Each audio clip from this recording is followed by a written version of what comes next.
अस्सलाम वालेकुम। आज की इस वीडियो में हम डिस्कस करेंगे साइटोकाइंस के बारे में। सबसे पहले है साइटोकाइंस को हम क्या कहते हैं। ये हमारे पास है लैंग्वेज ऑफ इम्यून सिस्टम, हम इसको लैंग्वेज ऑफ इम्यून सिस्टम भी बोलते हैं। और इनको हम इंटरल्यूकिन्स भी कहते हैं, या इंटरल्यूकिन जो सी हैं वो साइटोकाइंस की एग्जांपल्स हैं। और इंटरल्यूकिन जो होते हैं हमारे पास, वो क्या करते हैं, मेंटेन करते हैं coordination between white blood cells. ठीक है, जो हमारे पास डिफरेंट लिम्फोसाइट्स हैं उनके दरमियान में जो कोऑर्डिनेशन है ये उसको मेंटेन करते हैं। फिर हमारे पास है कि ये होते क्या हैं, these are the small soluble proteins और ग्लाइकोप्रोटीन्स। ठीक है, ये हमारे पास या तो प्रोटीन के बने होते हैं या फिर ग्लाइकोप्रोटीन्स के होते हैं, और वो भी सोलुबल प्रोटीन्स, मतलब कि ये सोलुबल होते हैं। फिर आगे है इनका फंक्शन, हमारे पास के फंक्शन क्या है इसका। तो ये हमारे पास आते हैं क्लास स्विचिंग के अंदर। अब क्लास स्विचिंग में इस तरह आते हैं कि हमारे पास बी सेल को ये सिग्नल देते हैं कि उसने मतलब कौन से एंटीबॉडी को प्रोड्यूस करना है या किसके साथ अटैच होना है। तो इस तरह ये क्लास स्विचिंग के अंदर अपना रोल प्ले करते हैं प्रोलिफरेशन में। उनको मतलब बी सेल एक्टिवेट हुए तो उसको प्रोलिफरेशन का सिग्नल देते हैं, या फिर हमने टी सेल में भी देखा था IL-2 जो सा है, जब जाके उस टी सेल की सरफेस के साथ अटैच होता है तो वो टी सेल प्रोलिफरेट करता है। इसी तरह ये डिफरेंशिएशन के अंदर अपना रोल प्ले करते हैं, फिर कोऑर्डिनेशन करते हैं, क्लीनिंग ऑफ वाउंड्स के अंदर अपना रोल प्ले करते हैं, फिर है इन्फ्लामेटरी रिस्पॉन्स के अंदर, या फिर इन्फ्लामेशन रेगुलेशन। ठीक है, रेगुलेशन ऑफ इम्यून सेल, मतलब कि रेगुलेशन के अंदर भी अपना ये रोल प्ले करते हैं। दे कैन बी इनहिबिटरी और excited, means they can give inhibitory और एक्साइटेशन सिग्नल। ठीक है, या तो ये जो वर्किंग है या फंक्शन है उसको इनहिबिट कर सकते हैं, या फिर उसको इंक्रीज कर सकते हैं, एक्साइट कर सकते हैं। रेगुलेशन यही होती है ना, कि उसके फंक्शन को रेगुलेट करना। they get attached to their specific receptor on target cell and produce signal। ठीक है, ये जो इनका टारगेट सेल होगा या रिसेप्टर होगा उसके ऊपर जाके अटैच हो जाएंगे और फिर सिग्नल जनरेट करेंगे। Thromboblast response to thrombopoietin to produce platelets. अब बताया गया है कि जो हमारे पास थर्मोब्लास्ट है, अब थर्मोपोइटिन क्या है, इसका मतलब कोई केमिकल है या फिर कोई प्रोटीन है, तो ये जब जाके थर्मोब्लास्ट के ऊपर जाके अटैच होती है तो फिर हमारे पास प्लेटलेट्स प्रोड्यूस होते हैं। मतलब कि जब थर्मोब्लास्ट को सिग्नल मिलता है तब वो प्लेटलेट्स को प्रोड्यूस करता है। लिम्फोसाइट्स जिनसे हैं ये अडेप्टिव इम्यूनिटी के अंदर आते हैं, और ये कोऑर्डिनेट करते हैं इंटरल्यूकिन के जरिए। हमने ऊपर भी बात की कि वाइट ब्लड सेल्स आपस में कोऑर्डिनेशन इंटरल्यूकिन के जरिए करते हैं। ठीक है, और अडेप्टिव इम्यून सिस्टम और इनेट इम्यून सिस्टम के दरमियान में भी जो कोऑर्डिनेशन है वो इंटरल्यूकिन की हेल्प से हो रहा होता है। और ये हार्मोन की तरह काम करते हैं, जिस तरह हमारी बॉडी में हार्मोन वर्क करते हैं ना कोऑर्डिनेशन का, इसी तरह ये भी हार्मोन की तरह काम करते हैं। और इंटरल्यूकिन्स का कहा गया है कि अभी तक जो है 25 इंटरल्यूकिन्स डिस्कवर हो चुके हैं। Hormone only attach to their specific receptor on the cell surface. जिस तरह हार्मोन हमारे पास स्पेसिफिक रिसेप्टर पे जाके अटैच होते हैं सेल सरफेस के ऊपर, इसी तरह हमारे पास जो साइटोकाइंस हैं ये भी स्पेसिफिक रिसेप्टर के ऊपर जाके ही अटैच होंगे। फिर हमारे पास आता है स्टेम सेल्स आते हैं। तो हमने जिस तरह पहले बात की थी थ्रोमोब्लास्ट की, कि थ्रोमोपोइटिन मतलब जाके अटैच होगा तो फिर हमारे पास प्लेटलेट्स प्रोड्यूस होंगे। इसी तरह है एरिथ्रोब्लास्ट और ग्रेनुलोसाइट, ये स्टेम सेल्स के अंदर पाए जाते हैं। तो अब एरिथ्रोब्लास्ट जो सा है ये रेड ब्लड सेल प्रोड्यूस करता है, थ्रोमोब्लास्ट प्लेटलेट्स को प्रोड्यूस करता है, और ग्रेनुलोसाइट जो से हैं ये ग्रेनुलोसाइट को प्रोड्यूस करते हैं, ग्रेनुलोसाइट प्रोजेनिटर। अब हमारे पास इनके रिसेप्टर प्रेजेंट हैं, एरिथ्रोपोइटिन, थर्मोपोइटिन और जनरल CSF। ठीक है, ये रिसेप्टर प्रेजेंट हैं, और ये सेल जो से हैं पार्टिकुलर साइटोकाइंस को मतलब रिस्पॉन्ड करते हैं। अब ये एरिथ्रोब्लास्ट ने आरबीसीज को, रेड ब्लड सेल्स को प्रोड्यूस करना है, इसके ऊपर रिसेप्टर एरिथ्रोपोइटिन प्रेजेंट है। अब कोई स्पेसिफिक साइटोकाइन आएगा, वो एरिथ्रोपोइटिन के साथ अटैच होगा तो सिग्नल मिलेगा, तब जाके एरिथ्रोब्लास्ट जो है वो रेड ब्लड सेल्स को प्रोड्यूस करेगा। ठीक है, इसके ऊपर ये रिसेप्टर प्रेजेंट है। इन रिसेप्टर्स के ऊपर जब साइटोकाइंस आके अटैच होते हैं तो इनको सिग्नल मिलता है और फिर ये रेड ब्लड सेल्स को प्रोड्यूस करते हैं। ये बात है। फिर है कि both RBCs and white blood cells have gene for haemoglobin, but only RBC produce haemoglobin. अभी जीन रेगुलेशन की बात आ गई कि हमारे पास आरबीसीज और वाइट मतलब के डब्ल्यूबीसी वाइट ब्लड सेल्स और रेड ब्लड सेल्स दोनों के जीन उनसे हैं, दोनों के पास हीमोग्लोबिन के जीन प्रेजेंट है। लेकिन सिर्फ हीमोग्लोबिन किन में पाई जाती है? रेड ब्लड सेल में पाई जाती है। ये है डिफरेंशिएशन की वजह से और जीन एक्सप्रेशन की वजह से कि जो सा हीमोग्लोबिन प्रोटेक्शन का जीन प्रेजेंट दोनों में है, लेकिन एक्सप्रेस सिर्फ रेड ब्लड सेल्स में हो रहा है, वाइट ब्लड सेल्स के अंदर एक्सप्रेस नहीं हो रहा। तो इस वजह से रेड ब्लड सेल सिर्फ हीमोग्लोबिन प्रोड्यूस करेगा। फिर आगे हमारे पास आ जाती हैं टाइप्स। टाइप्स आती हैं कि साइटोकाइंस की, किसकी बेस पे? Base on the basis of mode of action, कि वो किस तरह काम करती हैं या कैसे काम कर रही हैं, उसकी बेस पे जो उनकी टाइप्स हैं वो हमारे पास हैं यहाँ पे। तो उसमें है ऑटोक्राइन, पैराक्राइन और एक्सोक्राइन। ठीक है, ऑटोक्राइन के अंदर हमारे पास आता है इसके अंदर क्या होता है? ऑटोक्राइन के अंदर हमारे पास टारगेट और प्रोड्यूसर वो सेम होते हैं, मतलब सेम सेल पे होते हैं। अब यहाँ पे है the cells that are producing the cytokines has receptor for that cytokine. एक ये हमारे पास सेल है, ये इन साइटोकाइंस को प्रोड्यूस कर रहा है और इसी सेल के ऊपर रिसेप्टर प्रेजेंट है जो इन्हीं साइटोकाइंस को डिटेक्ट करके सिग्नल प्रोड्यूस करेगा या रिस्पॉन्स या कुछ भी सिग्नल देगा। तो ये है कि वो सेम सेल के ऊपर दोनों चीज़ें हैं, बना भी उनको वही सेल रहा है और डिटेक्ट भी उनको वही सेल कर रहा है। तो ये हमारे पास ऑटोक्राइन की एग्जाम्पल में आता है। फिर हमारे पास है paracrine.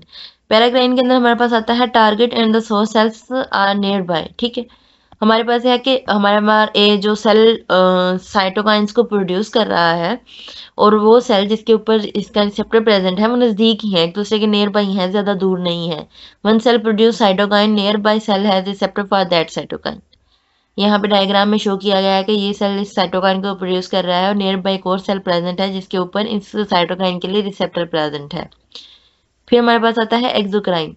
Exocrine target and the source cells are far apart. इसके अंदर टारगेट और सोर्स सेल, जो सोर्स सेल वो जो साइटोकाइंस को प्रोड्यूस कर रहा है और टारगेट जिसके ऊपर रिसेप्टर प्रेजेंट है ये बहुत दूर हैं एक दूसरे से। One cell produce cytokines that goes into the circulation to the cell that receptor for it. इसके अंदर ये है कि हमारे पास साइटोकाइंस प्रोड्यूस हुए, साइटोकाइंस ब्लड सर्कुलेशन के अंदर एंटर हुए, ब्लड सर्कुलेशन के जरिए वो उस सेल तक पहुंचे जिसके ऊपर रिसेप्टर प्रेजेंट था, मतलब कि टारगेट सेल तक पहुंचे। तो ये इसमें है कि दोनों सेल एक दूसरे के पास नहीं है। ये एक्सोक्राइन की एग्जांपल है हमारे पास। Hormones have specific target and interleukin have multiple target. Hormone और साइटोकाइंस या फिर इंटरल्यूकिन का बताया गया है कि इनमें डिफरेंस ये होता है कि हार्मोन का स्पेसिफिक टारगेट है, लेकिन इंटरल्यूकिन के पास मल्टीपल टारगेट हो सकते हैं। एक इंटरल्यूकिन डिफरेंट टारगेट्स के ऊपर जाके या डिफरेंट रिसेप्टर्स पे जाके अटैच हो सकता है। Attributes of cytokines. Attributes of cytokines में हमारे पास है पीलियोट्रॉपी। पीलियोट्रॉपी में है single cytokine producing different results in different cell. Pleiotropy में है कि एक इंटरल्यूकिन है हमारे पास या फिर एक साइटोकाइन है हमारे पास, वो जाके डिफरेंट सेल्स के अंदर डिफरेंट रिजल्ट प्रोड्यूस कर रहा है। यहाँ पे एग्जांपल दी गई है कि हमारे पास IL-4 इंटरल्यूकिन 4 प्रोड्यूस हो रहा है हेल्पर टी सेल से। हेल्पर टी सेल ने इंटरल्यूकिन 4 को प्रोड्यूस किया। अब ये इंटरल्यूकिन 4 जो है IL-4 ये डिफरेंट सेल्स के ऊपर जाके अटैच हो रहा है। यहाँ पे एग्जांपल दी गई है कि ये मास्ट सेल के साथ, थाइमोसाइट्स के साथ और बी सेल्स, इन तीनों के ऊपर जाके अटैच हो रहा है या इन तीनों के पास इस साइटोकाइन के लिए रिसेप्टर मौजूद है इनके पास। तो अब मास्ट सेल के ऊपर जाता है तो मास्ट सेल प्रोलिफरेशन करता है, ये इंड्यूस करता है प्रोलिफरेशन और थाइमोसाइट्स के अंदर भी ये प्रोलिफरेशन करता है। बी सेल्स के अंदर क्या करता है, इसकी एक्टिविटी और डिफरेंशिएशन के ऊपर एक्ट करता है, मतलब कि इसका सेम एक्शंस भी हो सकते हैं या फिर डिफरेंट एक्शन भी हो सकते हैं। जिस तरह यहाँ इनमें प्रोलिफरेशन की और इसके अंदर क्या है, डिफरेंशिएशन का प्रोसेस स्टार्ट किया।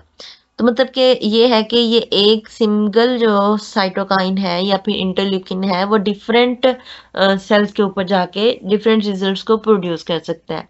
ये हमारे पास पीलियोट्रॉपी। फिर है रेडोनेंसी। रेडोनेंसी के अंदर हमारे पास आता है phenomena in which different cytokines produce same effect in the same target cell. एक टारगेट सेल है हमारे पास, पिछले में क्या थे कि डिफरेंट टारगेट सेल थे। इस तरह ये तीन हमारे पास टारगेट सेल थे, इसके अंदर टारगेट सेल एक है।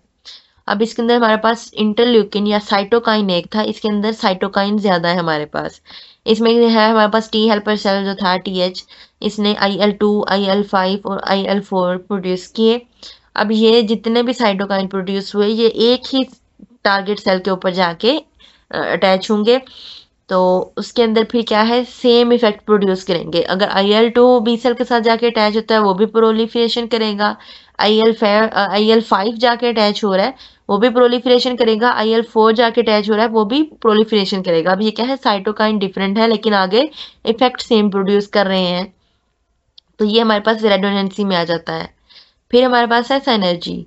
सिनर्जी में है हमारे पास होता है कि the cumulative effect of different cytokine is more than additive effect of दो साइटोकाइन।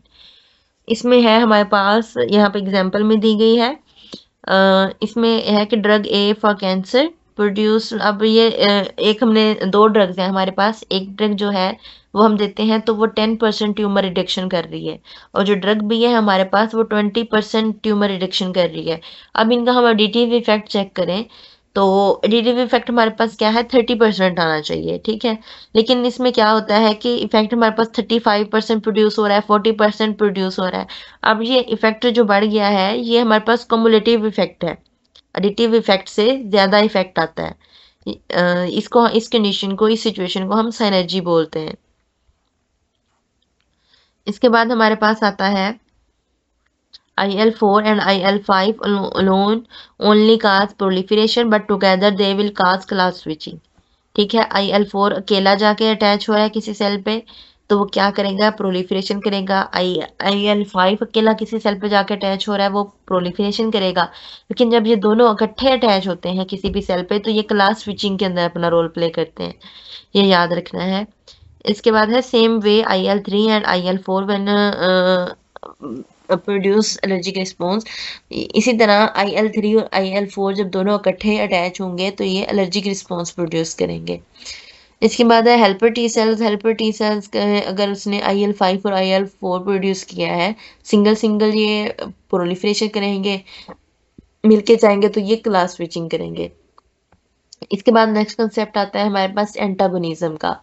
एंटागोनिज्म क्या है, the phenomena in which two different cytokine induce opposite effect on the target cell. Antagonism, antagonistic नाम से जाहिर है कि अपोजिट वर्किंग कर रहे हैं, तो इसमें है कि हमारे पास डिफरेंट साइटोकाइंस हैं वो जाके किसी टारगेट सेल के ऊपर अटैच होते हैं तो वो एक दूसरे के अपोजिट जो है रिस्पॉन्स प्रोड्यूस करते हैं। अब हमारे पास है IL-4 और IFN गैमा, ठीक है, इंटरफेरोन गैमा आप इसको कह सकते हैं। इसमें है कि IL-4 जब जाके अटैच होता है तो ये प्रोलिफरेशन करता है। अब जब IFN अटैच होता है, जब ये अटैच होता है तो it inhibit the effect of IL-4, ये प्रोलिफरेशन के इफेक्ट को रोक देता है, इनहिबिट कर देता है, तो ये एक दूसरे के एंटागोनिस्टिक हो गए। IL-4 ने जो फंक्शन किया IFN ने उसको इनहिबिट कर दिया, तो इसको हम एंटागोनिज्म बोलते हैं। फिर है हमारे पास कैस्केड इंडक्शन। कैस्केड में यही था हमारे पास, हमने कैस्केड को पहले भी डिस्कस किया हुआ है। कैस्केड रिएक्शन में ये होता है कि जो एक से प्रोडक्ट बन रहा है वो दूसरे के लिए सबस्ट्रेट के तौर पर वर्क करता है। यहाँ पे है कि टी हेल्पर सेल एक्टिव हुए, उन्होंने इंटरफेरोन गैमा प्रोड्यूस किया। अब ये क्या है, इसका प्रोडक्ट है, मतलब ये जो हमारे पास IFN गैमा है ये हेल्पर टी सेल्स का प्रोडक्ट है। अब ये जाके एक्ट कर रहा है मैक्रोफेज पे। मैक्रोफेजिस पे जब ये मैक्रोफेजिस के साथ जाके अटैच होता है, मैक्रोफेजिस के साथ अटैच हुआ तो ये प्रोड्यूस करेगा IL-12, इंटरल्यूकिन 12 को प्रोड्यूस करेगा। इंटरल्यूकिन 12 जो है वो दोबारा फिर आगे टी सेल्स के साथ जाके अटैच होगा, वो जब वो टी सेल्स के साथ अटैच होगा तो वो आगे TNF, IL-2 और IFN गैमा, ये दोबारा IFN गैमा यहाँ पे दोबारा प्रोड्यूस होगा। तो ये आ गया हमारे पास कि IFN ने मैक्रोफेजिस पे एक्ट किया, मैक्रोफेजिस ने आगे टी सेल्स के ऊपर, मैक्रोफेजिस ने IL-12 प्रोड्यूस किया, IL-12 ने टी सेल को एक्टिवेट किया और उन्होंने दोबारा डिफरेंट हमारे पास साइटोकाइन प्रोड्यूस किए। TNF हमारे पास ट्यूमर नेक्रोसिस फैक्टर है। अब हमारे पास आती है क्लासेस ऑफ साइटोकाइंस, तो इसमें हमारे पास आती है सबसे पहले है हिमेटोपोइटिन फैमिली। हेमेटोपोइटिन फैमिली में हमारे पास आता है ग्रैनुलोसाइट स्टिमुलेटिंग फैक्टर, जिसको हम GSF भी कह रहे थे, ग्रैनुलोसाइट स्टिमुलेटिंग फैक्टर। फिर हमारे पास आता है इंटरफेरोन फैमिली, हेमेटोपोइटिन फैमिली, फिर इंटरफेरोन फैमिली। इंटरफेरोन क्या है? एंटीवायरल साइटोकाइंस है। ये एंटीवायरल साइटोकाइंस है, interfere with the replication of viruses. ये साइटोकाइंस जब सेल के साथ जाके अटैच होती हैं तो फिर जो वायरसेस के रेप्लिकेशन हो रही होती है उसके अंदर उसके साथ इंटरफेयर करती है, उसको रोकती है। तो बस ये कि ये एंटीवायरल साइटोकाइंस है। अब इसके भी आगे हमारे पास टाइप 1 और टाइप 2 है। टाइप 1 में हमारे पास interferon, IFN gamma, IFN alpha, IFN beta, और टाइप 2 के अंदर हमारे पास IFN गैमा आता है। It induced by nearby cells to release degraded enzymes, initiate a process in the infected cell। अब ये बताया गया है कि इसके अंदर क्या होता है, जो नियर बाय सेल्स होते हैं जब ये जाके किसी सेल के ऊपर अटैच होते हैं तो वो डिग्रेडेड एंजाइम रिलीज करते हैं। वो एंजाइम्स क्या करती हैं? एपोप्टोसिस स्टार्ट कर देती हैं इन्फेक्टेड सेल में। इस तरह फिर क्या है, ये वाली प्रोटीन को डिग्रेड करते हैं। तो इसी का यही है कि मतलब हमने कहा ना एंटीवायरल है, तो वायरस को रोकने के लिए ये अपना रोल प्ले करते हैं, तो उस सेल की एपोप्टोसिस स्टार्ट करवा देते हैं ये। फिर हमारे पास है कीमोकाइन फैमिली। कीमोकाइन फैमिली के अंदर आता है, this is the being attracted to the chemical chemotaxis, they attract white blood cells, leukocytes and help them migrate where they are needed.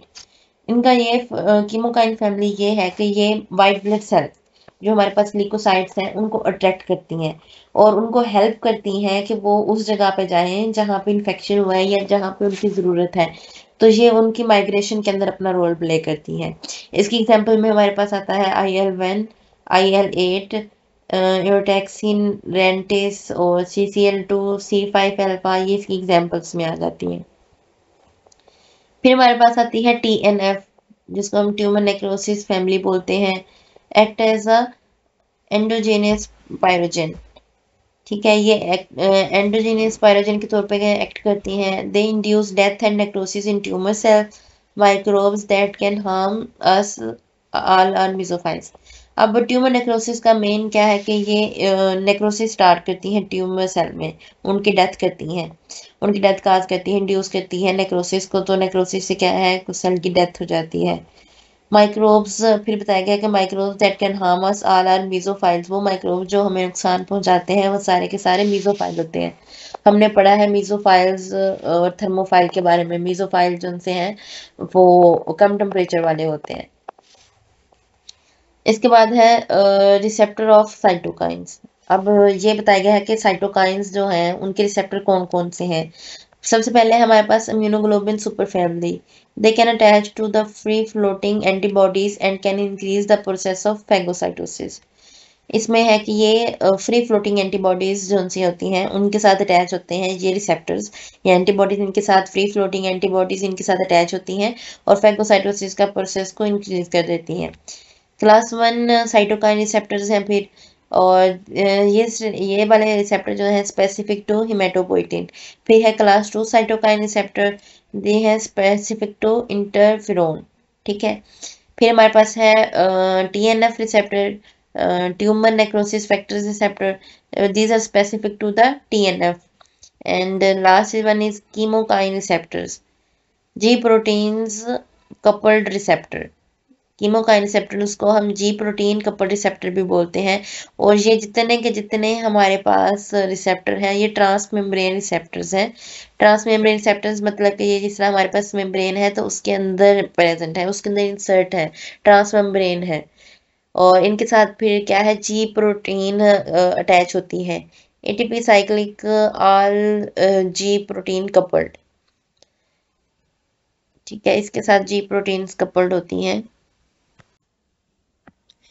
ये जी प्रोटीन्स जो हैं ये सेल के बाहर से सिग्नल को अंदर भेजती हैं और ये ATP या फिर एनर्जी की हेल्प से ये काम करती हैं। तो ये हमारे पास कंप्लीट साइटोकाइंस के बारे में था। बाकी हम इंशाल्लाह नेक्स्ट वीडियो में देखेंगे।